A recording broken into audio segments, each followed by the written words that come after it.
তো মাঝে মধ্যে এই বাচ্চা টাচ্চাগুলো এত জিদ করে বসে কি বলবো। তো আজকে আমার ছোট ছেলে এমন বায়না করলো যে বিরিয়ানি খাবে। তো ওর আবদারেই আজকে একটুখানি ওই এগ বিরিয়ানি বা ডিমের বিরিয়ানি বানিয়ে দেবো। ডিম আর আলু তো সবসময় বাড়িতে থাকে। তো ও বলেছিল চিকেন বিরিয়ানি খাবে। তো আমি বললাম এখন আমি একদম বেরোতে পারবো না চিকেন আনার জন্য। তো বাড়িতে ডিম আছে, ওই ডিম দিয়েই বানিয়ে ফেলবো। খাবি যদি বল তাহলে বসাবো, নাহলে ভাত রান্না করব। বললো তাহলে ঠিক আছে, তুমি ডিম বিরিয়ানি করো, আমি শুধু খালি আলু দিয়ে বিরিয়ানি খাবো। তো যাই হোক একটুখানি ওকে বুঝিয়ে সুঝিয়ে চুপ করালাম। মানে এত বায়না, কান্নাকাটি শুরু করে দিয়েছে বিরিয়ানি খাবে বলে। আর এত কান্নাকাটি করছিল, তাই ওর আবদার আর ফেলতে পারলাম না। তাই ওর জন্যই ঝটপট করে একটুখানি বিরিয়ানি বানিয়ে ফেললাম। তো শুধু ওর জন্য তো বানালে হবে না, আমাদের জন্য একবারে বানিয়ে নিলাম। তো প্রথমে 5টা ডিম অল্প একটুখানি নুন দিয়ে সেদ্ধ করার জন্য বসিয়ে দিয়েছিলাম। আর আধ ঘন্টা আগে না বিরিয়ানি চালটাকে একটুখানি ভিজিয়ে রেখে দিয়েছিলাম। তো যাই হোক ডিম সেদ্ধ করতে বসিয়ে দিয়ে তারপরে বিরিয়ানির জন্য সব কিছু কেটে কুটে গুছিয়ে নিয়েছিলাম। তো আজকে বিরিয়ানি রান্নাটা খুব সহজভাবে রান্না করে ফেলবো। কোনো ভাত রান্না করব না, কিচ্ছু করব না। এই কড়াইয়ের মধ্যেই একবারেই বিরিয়ানি রান্না করে ফেলবো। তো যাই হোক প্রথমে কড়াইতে সর্ষের তেল গরম করে নিয়ে অল্প কিছুটা পেঁয়াজ কুচি নিয়ে পুরো লাল করে ভেজে তুলে নিলাম। এবারে ওই তেলের মধ্যে দিয়ে দিলাম কেটে রাখা আলুগুলোকে ভাজার সময় পরিমাণ মতো নুন আর হলুদ গুঁড়ো দিয়ে দিয়েছিলাম। এবারে আলুটাকে একটুখানি নাড়াচাড়া করে নিয়ে মানে লাল হওয়া পর্যন্ত ভেজে নেওয়ার পরে তুলে নিয়েছিলাম। তো এরপরে আমি এই তেলেই ভেজে নেব সেদ্ধ করে রাখা ডিম, মানে ডিমের খোসাগুলোকে আমি ছাড়িয়ে নিয়েছি। এবারে ডিমগুলোকে দিয়ে দেওয়ার পরে একটুখানি উল্টে পাল্টে মানে নাড়াচাড়া করে নিয়ে লাল হওয়া পর্যন্ত ভেজে নিয়ে তারপরে আমি তুলে নেব। তো বিরিয়ানিতে দেওয়ার জন্য ডিম আর আলুটা তো পুরো লাল করে ভেজে তুলে নিয়েছি। এবারে এই তেলের মধ্যেই প্রথমে দিয়ে দেবো পেঁয়াজ কুচি। এবারে পেঁয়াজটাকে একটুখানি হালকা লাল করে ভেজে নেওয়ার পরে আমি আদা রসুন শুকনো লঙ্কা বাটাটা দিয়ে দেবো। তো পেঁয়াজটা কিন্তু এইদিকে ভাজা বসিয়ে দিয়ে না আমি কিন্তু শিলের মধ্যে ওই আদা রসুন শুকনো লঙ্কা সব কিছুকে পুরো প্লেন করে বেটে নিয়েছি। তো এবারে আমি পেঁয়াজের সাথে দিয়ে একটুখানি হালকা নেড়ে চেড়ে ভেজে নেবো যাতে কাঁচা গন্ধটা চলে যায়। তো এমনিতেই না আমার ছোটো ছেলে কিন্তু বায়না টায়না বেশি কিছু করে না। তো সেদিনকে তার কী হলো কি জানি, কার বাড়ি থেকে কী গন্ধ পেয়েছে বিরিয়ানির, তো আমাকে এত বায়না করে বসলো তো বিরিয়ানি বানিয়ে দিতেই হবে। আর আমি না দোকানের বিরিয়ানি একটুখানি অ্যাভয়েড করি, বেশি তেল মশলা থাকে। তো ওইগুলো তো বাচ্চাদের দেওয়া একদমই ভালো না।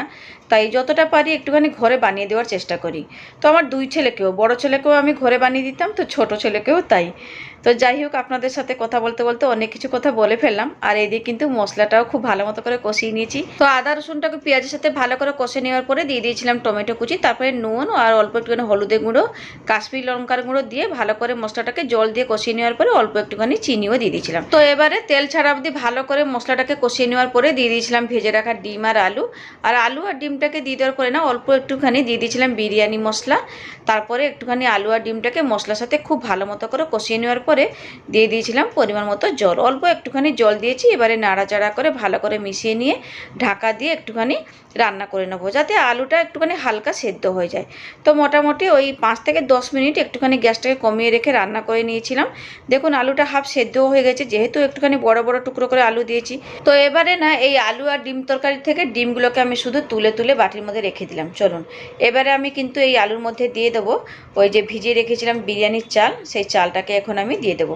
তো এই মশলার সাথে একটুখানি চালটাকে কিছুক্ষণের জন্য নাড়াচাড়া করে হালকা ভেজে নেব, তারপরে কিন্তু জল দেবো পরিমাণ মতো।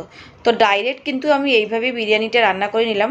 ভাত রান্না করে করলেও সেটা ভালো হতো, তবে এইভাবে রান্না করলেও কিন্তু বিরিয়ানিটা বেশ খেতে ভালো লাগে। তো যাই হোক আলু আর মশলার সাথে বিরিয়ানি চালটাকে বেশ কিছুক্ষণের জন্য নাড়াচাড়া করে মিশিয়ে নেওয়ার পরে একটুখানি পরিমাণ মতো বুঝে সুঝে জল দিয়ে দিয়েছিলাম। যতটা আমি চাল নিয়েছিলাম তার দ্বিগুণ একটুখানি জল দিয়েছিলাম, দ্বিগুণ থেকে একটুখানি কম দিয়েছি। তো জলটা দিয়ে তারপরে কিছু গোটা গরম মশলা তেজপাতা ফোড়ন দিয়ে বিরিয়ানি মশলাটা দিয়ে নাড়াচাড়া করে মিশিয়ে নিলাম। তো এবারে না 2 চিপি মতো কেওড়া জল দিয়ে দেওয়ার পরে তুলে রাখা ডিমগুলোকে দিয়ে একটুখানি হালকা হাতে নেড়ে চেড়ে মিশিয়ে নেওয়ার পরে ওপর থেকে দিয়ে দিলাম ভাজা পেঁয়াজ। এবারে ঢাকা দিয়ে তারপরে আমি বিরিয়ানিটা রান্না করে নেব। তো মোটামুটি 10 থেকে 15 মিনিট মতো রান্না করে নেওয়ার পরে ঢাকাটা খুলে নিয়েছি। দেখুন বিরিয়ানি রান্না কিন্তু হয়ে গেছে। তো নামানোর আগে একটুখানি দিয়ে দিলাম ওই 2 চামচ মতো ঘি আর 2-4 ফোঁটা ওই মিঠা আতর। ব্যাস এবারে ঢাকা দিয়ে দমে একটুখানি বসিয়ে রাখবো।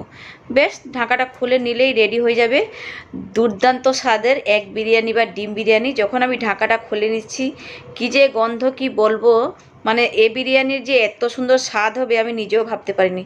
ফাটাফাটি হয়েছিল কিন্তু এই এগ বিরিয়ানি রান্নাটা আজকে। তো যাই হোক বন্ধুরা আজকে এইখানে থাকলাম। ভিডিওটা কিন্তু কেমন লাগলো অবশ্যই কিন্তু কমেন্টস করে জানাবেন। তাহলে থাকলাম, টাটা।